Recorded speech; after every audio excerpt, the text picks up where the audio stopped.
is Steve Bertjens. I'm the state biologist for NRCS. I'm also joined today by Charlie Beck and Andy Hart.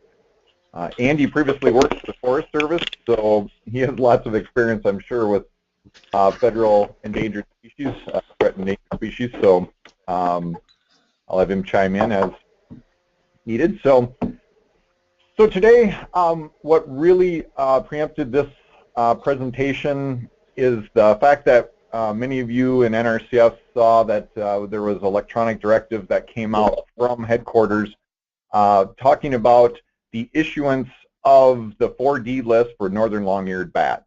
For a while, we've been working under what they called an interim rule for this 4D, which is how we go about evaluating the impact of our projects on northern long-eared bat. And so now it's a final rule, and we have the final 4D rule. So we're going to talk primarily about that northern long-eared bat 4D, but also going to cover a couple other species that we encounter quite often in our work. And so, with limited time, we can't cover everything, but we're going to hit the high points, and if need be, we'll have another webinar in the future on other species. So today we're just covering the federal species. We're not going to talk about state listings. I'll provide a little information on that. We are getting a little feedback, so if you could mute your phones, that'd be much appreciated. Thank you. That sounds better. Okay, just a quick overview of the Endangered Species Act, and you know, I think there might be a misunderstanding at times that, well, we don't have federal funds, we don't have to adhere to that, and only USDA and Forest Service and others have to adhere to Endangered Species Act. That is not necessarily true. As you will see, it states that regulations apply to basically all citizens under the United States jurisdiction. So it's illegal for any person to harass, harm, pursue, hunt, shoot, wound, kill, trap, capture, and it goes on, and stating everything that you can't do to animal species. So this applies to all citizens, and so not just federal funding. However, when we do have federal funding for those of us that are USDA employees, then this really comes to the forefront, because then we have an extra layer that we really need to take a look at. And when we're completing our CPA 52, our environmental evaluation, we really need to keep the Endangered Species Act in mind. And there are specific items within the CPA 52 that address that. So, it's very important as federal employees that we adhere to this. So everyone, all citizens have to adhere to the Endangered Species Act. Plants, the wording on plants is definitely not as restrictive. Basically, it says on any federal land, you cannot destroy or collect an endangered species. But when it gets to private land, it basically states that, well, you can't violate state law for plants. So it's, and our state law does not necessarily protect plants. So the take law in Wisconsin does not apply to plants. So they kind of just defer to the state. But for the most part on plants, the average citizen, it doesn't apply. Now for federal, when we're federal funding, we definitely have to take a look at all those plants and the impact of our projects. And we'll talk a little bit more about that later.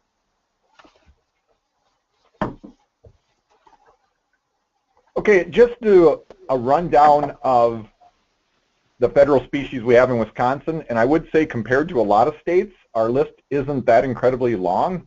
The ones I have highlighted are the ones I'm going to touch on briefly today. Of course, the northern long-eared bat is one that you know, we find you know, throughout Wisconsin, so it impacts a lot of counties.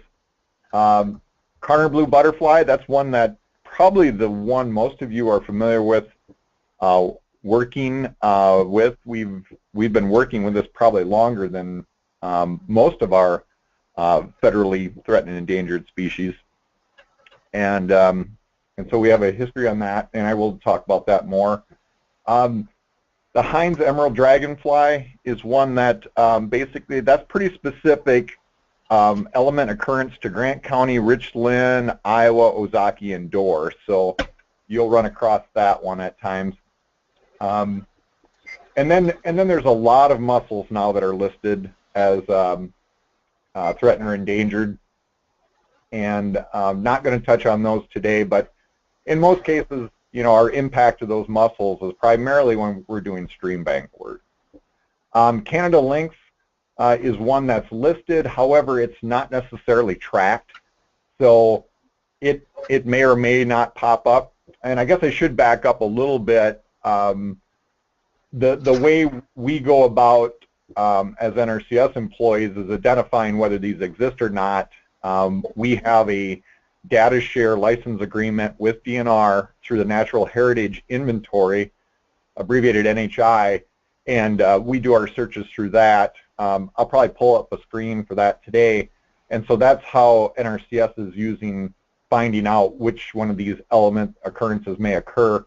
However, if you're a county employee and you do not have access to NHI, you can go into the DNR NHI, and then you can do a search, and I'll show this screen later, for NHI data by township. And it will pull up a spreadsheet of all the species that will show up in your township. So that's a way to go about it without having an NHI license. Obviously, you're going to have more species show up, so that's kind of the beauty of using NHI to focus in on a project. Then maple leaf, that's we got another mussel, the sheep nose mussel, snuff box mussel. A lot of these, you know, are very specific to rivers. I'll cover that a little bit more. The piping plover is one listed as endangered, and the piping plover, though, is specific to cobble beaches, so very finite habitat. You'll get this EO for Kenosha County, Sheboygan, Dorr, Marinette, Ashland, and Douglas, so that may show up. A new one is the Poweshiek skipperling. That's a very new listing, and pretty much Green Lake is one of the few areas that's going to show up in, and they do broaden this as they populate the NHI portal, so don't be surprised to see that expanding. And because Wisconsin DNR does such a good job maintaining the NHI, a lot of times U.S. Fish and Wildlife Service will default to that NHI for the element occurrences for these, so they don't necessarily have a separate database than DNR.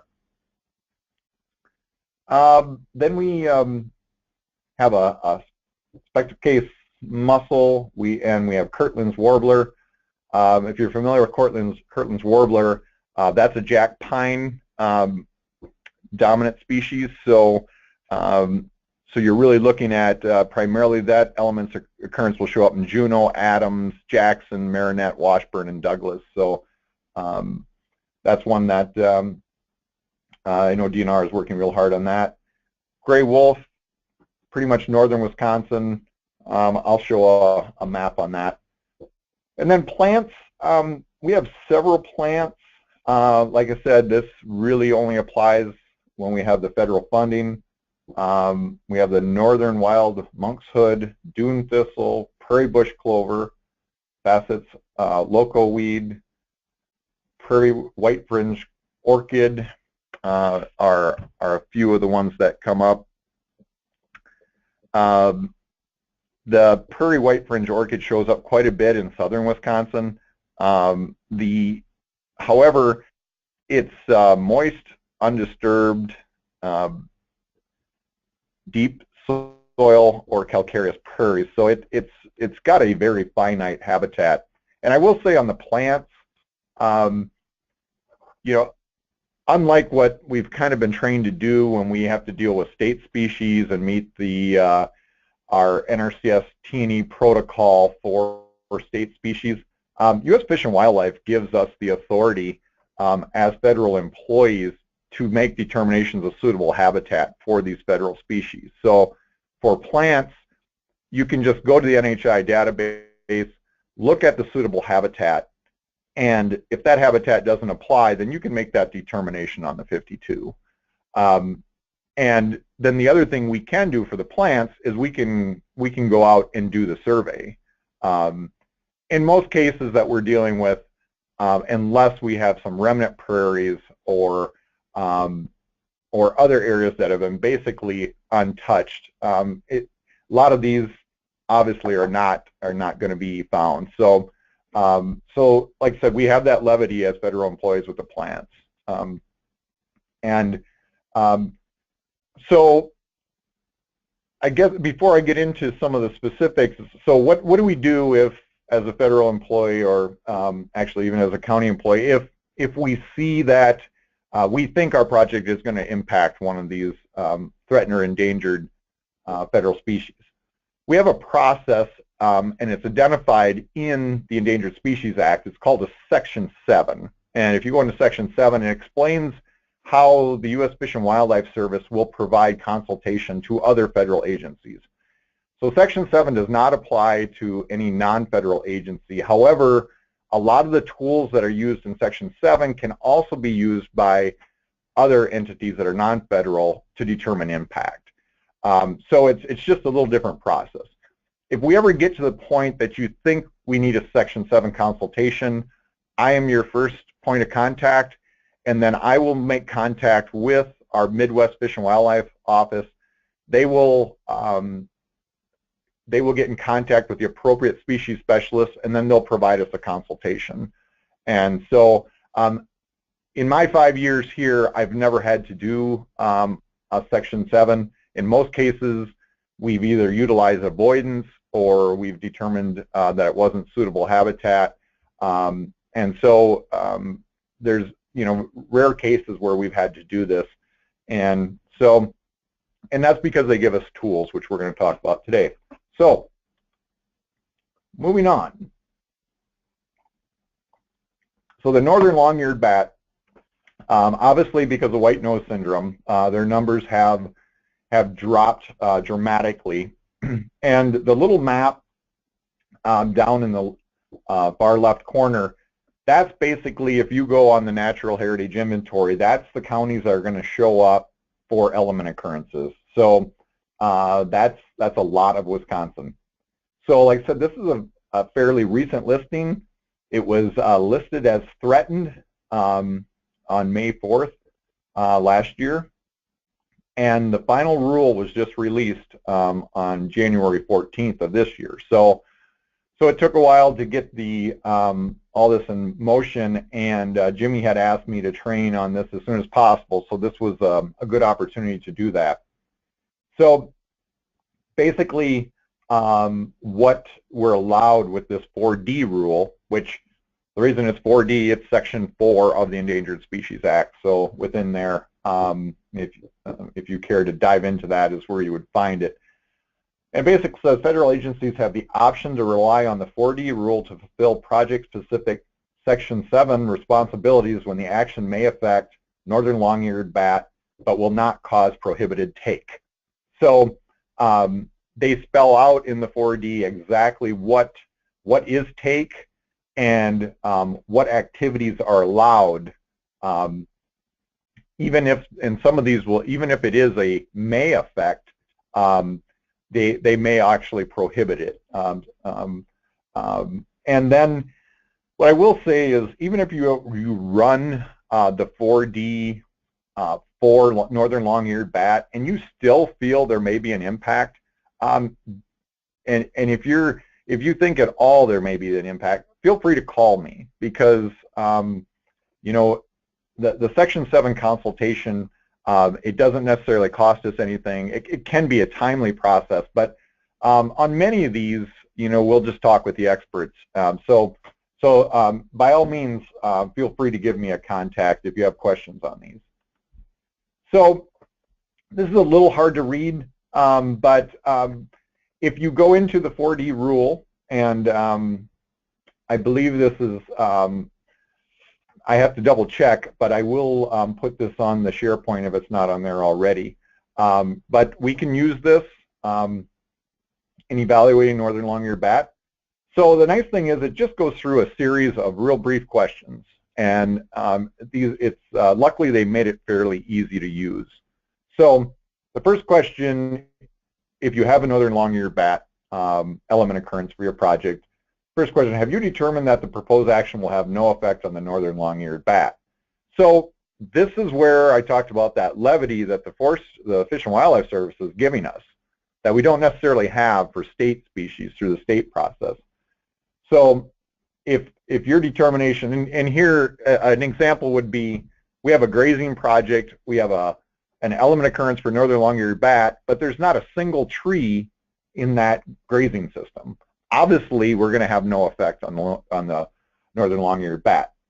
So in a case like that, if you say yes, the proposed action will have no effect on the northern long-eared bat, says when the action agency determines its proposed action will not affect listed species, there's no need to coordinate further with the service.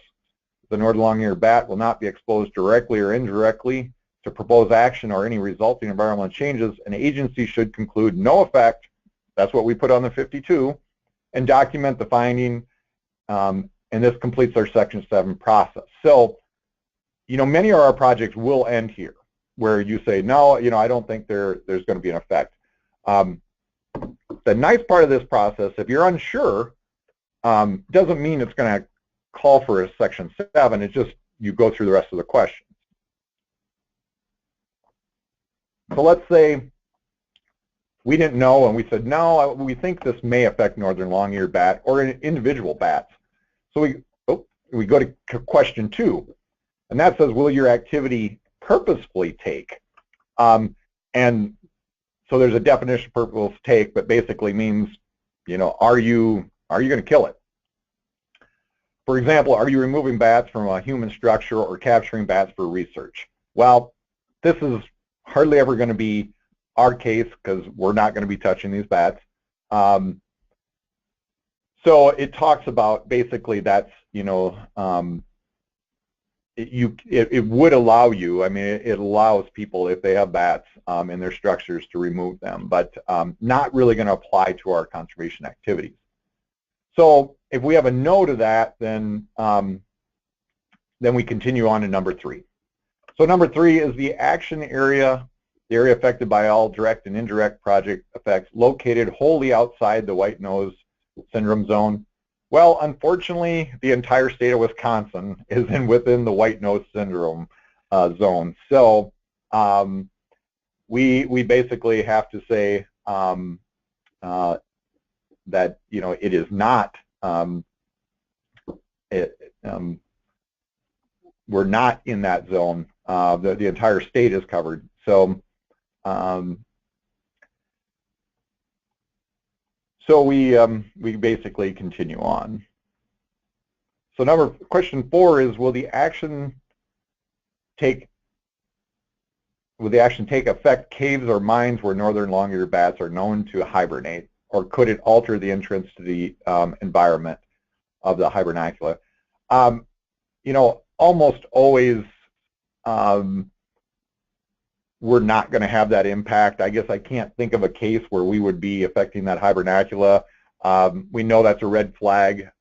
If the NHI lookup shows a hibernacula, you can go into the detailed element occurrence, and it will actually tell you roughly where that is. That's the last thing we want to do, is be affected with that. If we have to say yes to that, say for example, you know, maybe it's a I'll pick on Andy. Maybe it's a forestry activity, and we're going to be doing timber stand improvement or a fire break or something, right? And we know there's an entrance to a cave. Well, then we have to say yes, that that action would be in that area. And then basically this is saying, okay, then anytime this says yes in these questions says, well, you're going to need a Section 7 consultation. So so a lot of times these consultations will probably end up in giving, basically you either have to flag and avoid the area, or you're going to have a timing when you can or cannot do an activity. And from my understanding with forestry is that it hasn't really affected, I don't even think it has a limiting operating period unless it just came out, and Steve's going to tell us that. But as far as I know, I don't think that that's the case, but you still do need a Section 7. Like I said, a lot of times that Section 7 may be nothing more than a phone conversation and just having Fish and Wildlife approve the project as we explain it. Can be very similar to what we have to do with DNR, where they'll say, hey, well, just, if you got to do that TSI, then do it in the winter or something like that. So in this case, if we were to say no, the action will not take place within a northern long-eared bat hibernacular or alter its entrance, then we continue to 5. And then 5 is, will the action involve tree removal? If that's a no, it basically says, okay, then you're good to go. We can rely upon that decision. If it's yes, we continue on to 6. So in most cases, our practices are not probably going to be removing maternity trees or trees with exfoliating bark that would be used by bats. The one exception may be obstruction removal for a 410 structure or something like that. So that could potentially come into play here. So 6 is the action of the removal of the hazardous trees for protection of human life or property.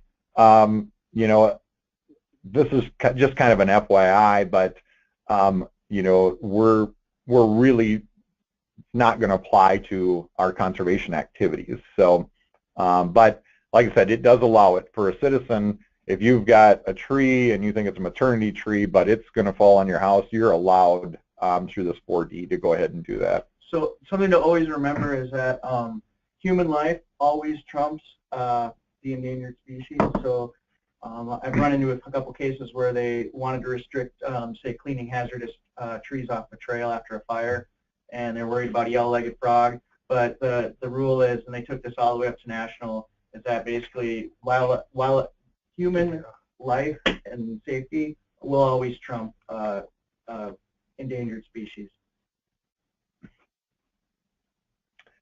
Okay. So we are going to root. So the other part of 6, go to 6, is the action, the removal of hazardous trees for protection of human life. We kind of covered that. So, and Andy covered that. So, like I said, if it is, then we can. It says that's fine. We can move on.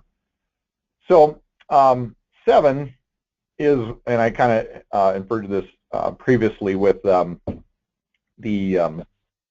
maternity trees, and this is where we get into that. It says, will the action include one or both of the following: removing a northern long-eared bat, known occupied maternity roost tree, or any trees within 150 feet of a known occupied maternity roost tree from June 1 through July 31st, or removing any trees within a quarter mile of a northern long-eared bat hibernacula at any time of the year. So rather than have us adhere to an avoidance, they're just telling us right away, well, here's your avoidance date. And so they're saying June 1 to July 31st, you probably shouldn't be removing any trees. So we know that right away. I will say the NHI portal is not populated with a lot of maternity trees because that's an extremely difficult thing to identify. So you're probably not going to run into this a lot. Obviously, the 1/4 mile to a bad hibernaculum, that certainly can apply. So a lot of this that they're giving you is going to tell you, if you go to Section 7 consultation, what they're going to give you anyway. You know, they're going to say, well, just don't do your project between June 1 and July 31st. But like I said, you can also, you know, it's pretty easy to eyeball what trees bats will use. You know, shagbark hickory, silver maple, you know, anything with that exfoliating bark. Even Birch? Andy asked birch. Possibly, but a lot of birch is smoother. They like to be able to grab on to something. Red oak, potentially. That's the other importance of, you know, red elm actually creates some really good habitat, because they like to get underneath that dead bark once the trees get Dutch elm's disease. So if we answer no to the 7, it's like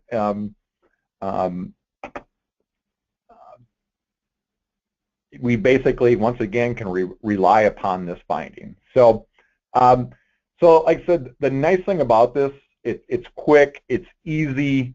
I find very few instances where we can't use this for NRCS projects, but like I said, if you can't, or you know, you're wondering, just give me a call. So I'm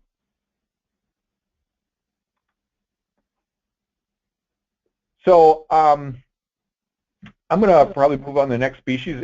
If you have any questions on what I just covered, you know, certainly if you can type in a question, but there'll be time for questions at the end. There was a question about, when I mentioned federal species earlier, there's a question, what about the whooping crane? The whooping crane is actually an experimental population, so it's not been listed. At this time, because they're trying to reintroduce it, it's just considered experimental. So although it's something we certainly should be concerned with when we're looking at our projects, it's not listed.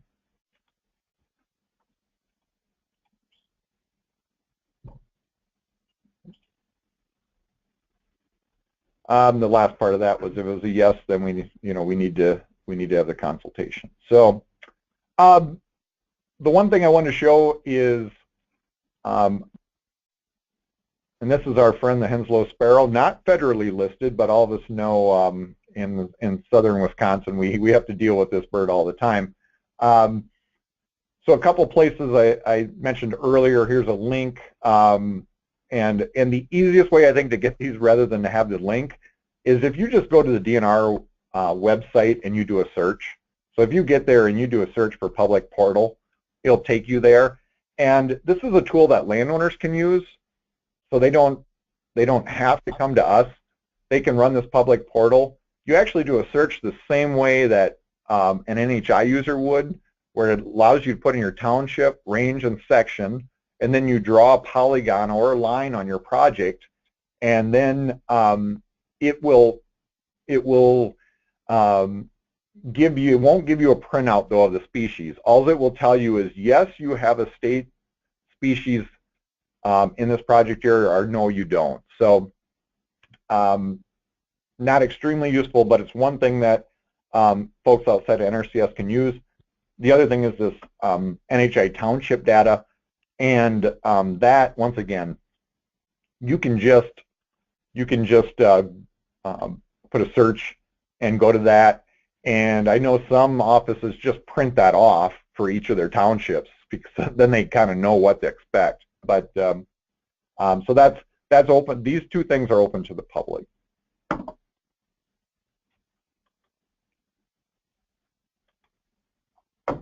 Okay, just showing here this. I know this is hard to read, but I'll actually go to the NHI at some point. But this is what your township level data will give you. It's pretty detailed when you go through it. If we're just scanning for federal species, you'll see there is a column that just lists federal status. And on this particular one, it listed prairie bush clover was listed as threatened. So, and I'll hopefully have time I can show you that from the actual screen. Briefly going to talk about the gray wolf. As you know, it was listed, delisted, and relisted. So right now, it's currently listed. You can see the map on the far right is the counties that NHI shows element occurrences. So the interesting thing, it's listed federally, but it's only a species of concern for Wisconsin. So, and the only way that NHI tracks gray wolves is by den sites. So it's not by packs. If it was by packs, we'd have a large portion of southern or central and northern Wisconsin covered. So it's only by den sites, and we don't tend to get as many element occurrences as you may think. So what we have, and this screening doesn't come directly from Fish and Wildlife, but Fish and Wildlife has basically agreed that since Wisconsin DNR has biologists that are their sole job is to work with gray wolves, that this screening criteria is basically what we'll use for wolves. So pretty simple. So you get an EO. Step one of the screening is determine if there's a den site within a half-mile of your project. If a gray wolf comes up in portal search, we need to determine if there's a den or near the project. If this den is greater than a half-mile from your project, then there are no restrictions. Step two would be find out if the den site may be impacted by the project. If the project is within a half-mile, contact the assistant carnivore biologist. I will have to double check to make sure that Jane is still a contact. But this is where we'll work directly with DNR on this. You certainly can make that contact yourself, or you can forward that on to me, and I can make that contact with DNR. You know, they've purposely generalized those den sites so that we don't know exactly where they're at, because they don't want us to know, whereas some of these, when you look in NHI, it will really detail down like a mussel hit. It may say, well, you know, it was located, this mussel was below the bridge in Prairie du Sac, or you know, so but they don't get that specific with wolves because they don't want people to know where it's at. So it very well may be you get an element occurrence, but once you talk with DNR, they'll say, no, you're good to go. So so there's some levity there. Oh, so the guidance there is basically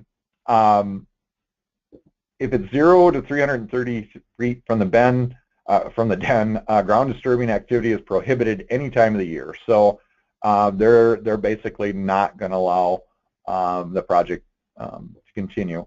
Like I said, we'll take their guidance, and I think they're more than happy to give that. If it's 330 feet to a half a mile, ground disturbing activity is prohibited from March 1st to July 31st.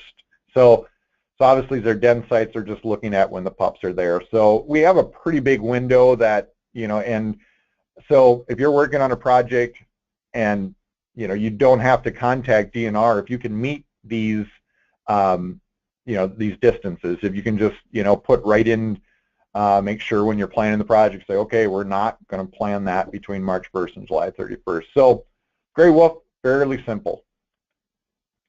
Okay, Karner blue butterfly. We've been working on this one for a while. The great thing about the Karner blue butterfly is that we were done a huge favor here in that statewide there were so many element occurrences, and we had so many activities that were potential impacts that this predates when I was working. Started with NRCS, but I understand that it was kind of a mess. And so what happened is the Wisconsin DNR and other partners developed a habitat conservation plan. And it's a process that you can do through the Endangered Species Act, where you identify how the species will be protected statewide, and then it gives you certain measures that you can utilize for that species. So the nice thing is, and I've kind of scaled this down, if you go through the criteria and you get this question for, it says, does the project fall under the voluntary category of the Habitat Conservation Plan? And if you look down there, the first one is non-commercial forestry landowners. So if you're a forestry landowner with 1,000 acres or less, or those with a greater than 1,000 acres of land where the land is not primarily managed for the purpose of forestry, which would be recreation, or if you're agriculture. So right there for NRCS, we got a big gift because we're working on agriculture. Or if it's residential. Basically, if it falls under that, we're good to go. We can proceed with that project because it's covered by the Habitat Conservation Plan. So, so this is a great thing for us. Now, even though we have this, you may have a project, and my example would be, say you've got a landowner, you know that they did a planting with lupin, you know there's Karner blue butterfly there, they're contracting a prescribed burn through EQIP, and you're thinking, geez, you know, of all things, maybe that burn would impact. There's an example of when we probably need to go to a Section 7 consultation, or at least forward that through me, and I'll talk with the agency experts. So just because this applies doesn't mean that with any of these, and I mentioned this earlier, and I can't, I guess I can't reiterate it enough, that if you really think, even though the 4D or the Habitat Conservation Plan apply, we still, if you think it's a may effect, you know, run it up to me and I'll take a look at it. So Karner blue is easy. So then we get, and this affects a lot of people. Bald eagle, you're saying, well, who cares? Bald eagle's not federally listed. That's correct. It's delisted. But because there were folks that still felt there needed to be protection for bald eagles, they created the Bald and Golden Eagle Protection Act. So as federal employees, we don't just have to adhere to the Endangered Species Act, we also have to adhere to any protections. So, but what I'm going to show you is, and I know there's a lot of you that get a lot of element occurrences for eagles, and the question is, what do we do for this? And so, luckily, Fish and Wildlife has a really nice site available, and I've got the link here, but I think I will go directly to it and kind of show you the steps in a little bit. But once again, you can just go to the Fish and Wildlife site and just Google or just do a search for eagle permits. Now, it's not an official permit like we think about an incidental take permit with DNR. It's a voluntary permit, and you don't register it or anything. You just go on there and it walks you through the series of questions, just like the 4D, and so you can decide, you know, if you're going to impact bald eagle or not. So we'll here I guess I just did a screenshot of it. So this is what it looks like: bald eagle permit, non-purposeful take, step-by-step process. And so you go to it right away, and it's choose an activity category, and you'll see right away under A, there's a lot of things there. One thing that's there is agriculture or aquaculture. So that's going to cover a lot of our projects, and then you step through that. And so you just keep going through the process, and more or less, it's all based on whether there's if there's a nest and it's unoccupied, then you need to stay 330 feet away from that. If it's an occupied nest, you need to stay 600 feet away from that. But I'll show you more in a little bit on that. So if you have any questions,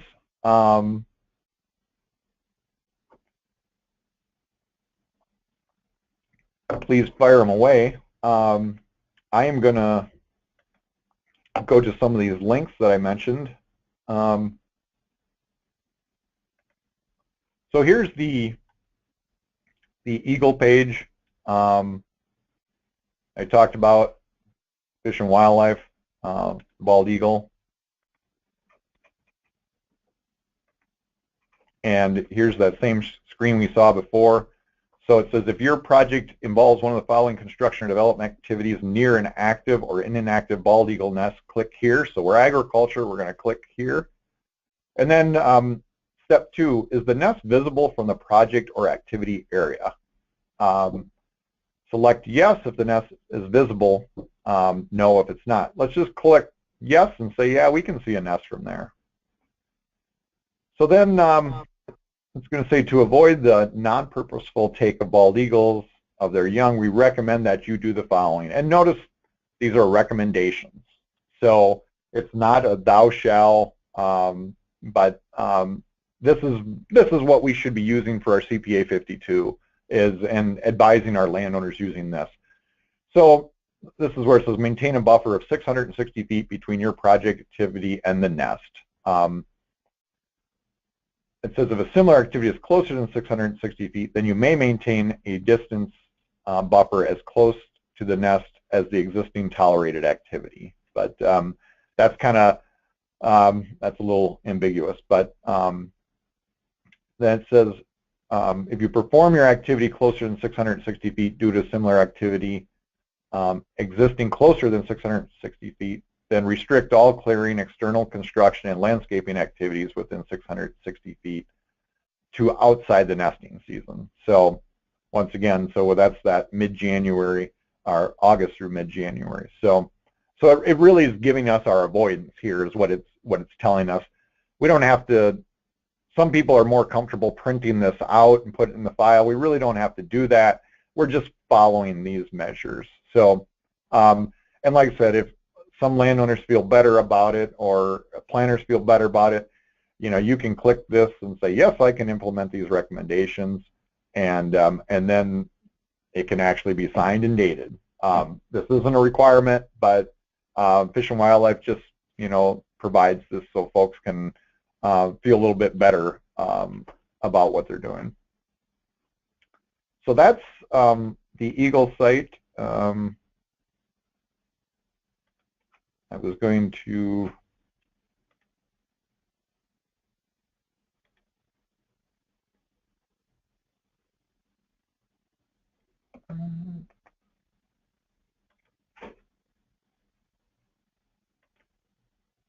I was just going to pull up the NHI site here. Said most of you are familiar with it. What you can do is just do the search here, like I said, for the township data, NHI.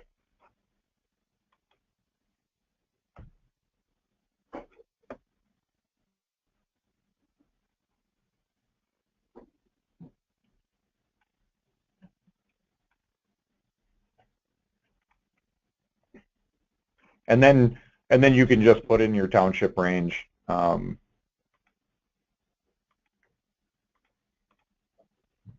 just throwing, and so then it will certainly pull it. So that's definitely a tool we can use. So there was one comment. It was a good comment that we shouldn't forget about the Migratory Bird Treaty Act. That is true.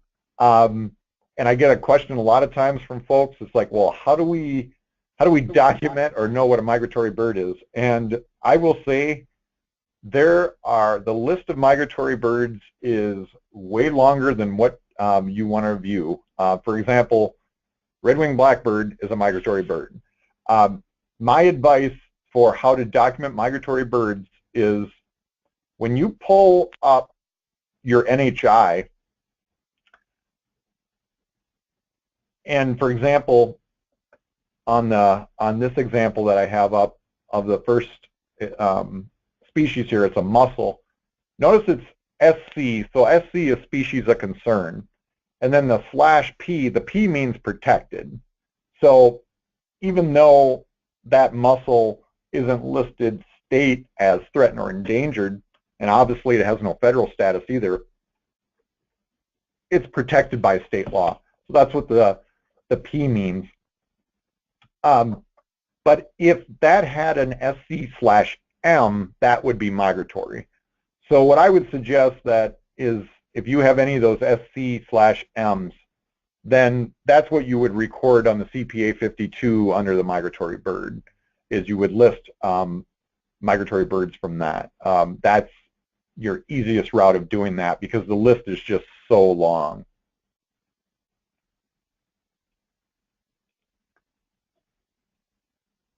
So the H on basically would identify whether there's a hunting season or not.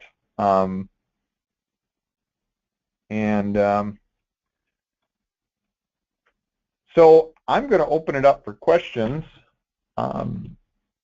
If you can either type them in, or if you would like, just you can shout them out now.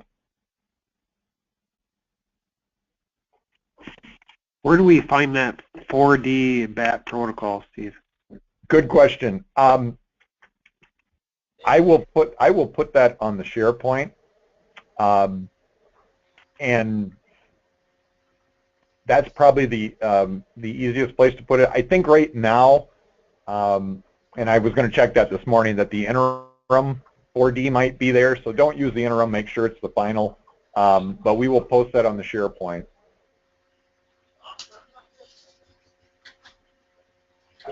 I hear a lot about the wood turtle, and the wood turtle is not an endangered species. And Andy's question was about the wood turtle. Right now, the wood turtle is not federally listed. That's a state-listed species. I purposely decided not to talk about state-listed species today. All of us know we do have an NRCS policy that determines how we go about dealing with teeny species at the state level. I will say, I've in talks with Judy and Jimmy, I do believe that there's going to be a revision in the near future. But one thing I will say is specifically regarding northern long-eared bat, many of you will see that the direction from DNR is that even if you use the 4D, if you look at their guidance, it says, well, you still submit an ER review. Well, I can tell you I've talked to Judy about that, and we're not going to require that. If the 4D rule clears that site and says there is no impact to northern long-eared bats, we are not going to require that landowner get an ER review, because the Fish and Wildlife Service has stated that with the 4D it's good to go. So if you get that and it clears through 4D, do not need to get an ER review. Hey, Steve, what happens if it doesn't clear 4D? Then it goes to that consultation. So what's that entail? Good question, Brian. So what I would ask, that basically the field office provide me a map and other information. Many folks do that already now when they have questions. Just they provide me the conservation plan map and a little information about what's going to go in. I would share that with the species expert in Fish and Wildlife, and basically in most cases it's just going to be a verbal discussion, and they're just going to give us avoidance and tell us, you know what, that species really isn't in that area, or your project won't impact it. Then they will send a letter back to me and stating that they've cleared it, and then I will provide that to the field office. It may be, that we may have to have a teleconference with the field office staff and Fish and Wildlife. There also may be the possibility that they would want to meet in the field, but the majority of these are really accomplished just through use of avoidance measures.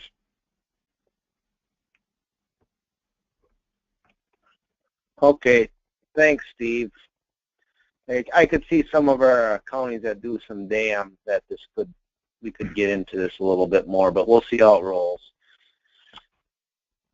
Yeah, I think when I look at a lot of these species, like I mentioned earlier, I think the obstruction removal is really the one that, you know, that could impact us with northern long-eared bat. And I guess all I can say about that is, you know, especially if, you know, if you're along the Wisconsin River here, along the Mississippi River, and where you know there's going to be hibernacula, you know, just utilize those avoidance dates, because, you know, that's probably going to, Fish and Wildlife is not going to give us a pass on that anyway. I mean, we may say, well, it's got to go in that time, and I doubt they're going to give us a pass. So, so for the most part, this 4D is telling you what you need to do.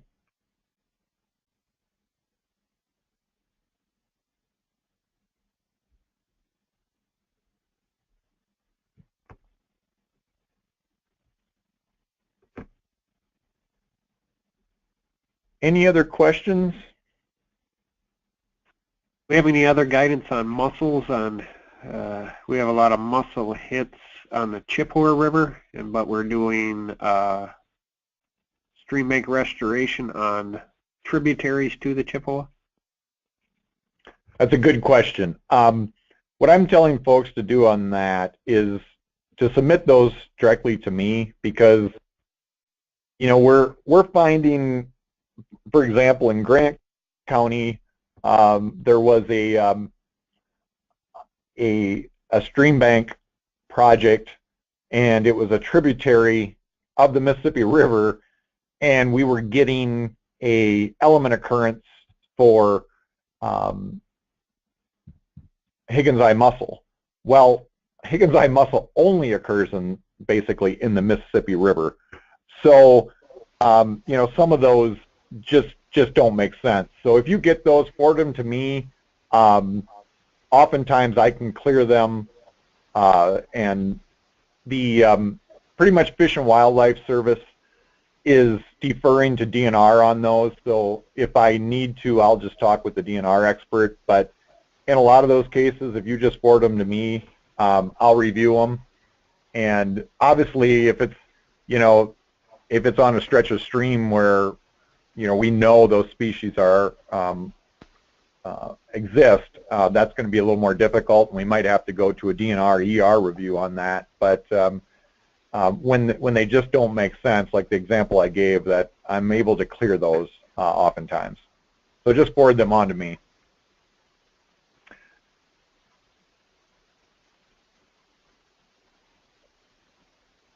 And I will say some of those broad incidental take permits and authorizations that we have, you know, that those are helping us also, that the ER reviewers can utilize for you. So, and so we do have some tools to deal with mussels. The biggest problem with mussels is that you'll find a lot of element occurrences, and sometimes the major concern with the mussel may not so much be the mussel, but it may be their host fish. For example, a lot of these mussels will, you know, their eggs actually attach to the gills of certain host fish, and then they deposit those. So yeah, there's a really unique, but yeah, just forward those up to me.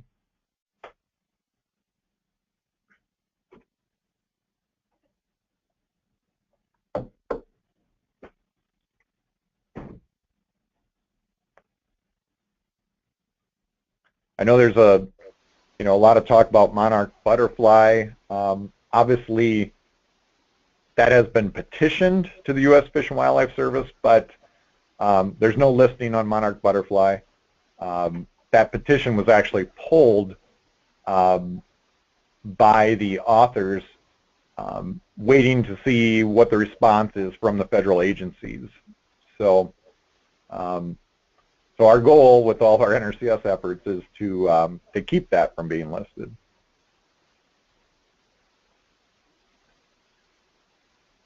Well, if there's no other questions, that's what I have for today.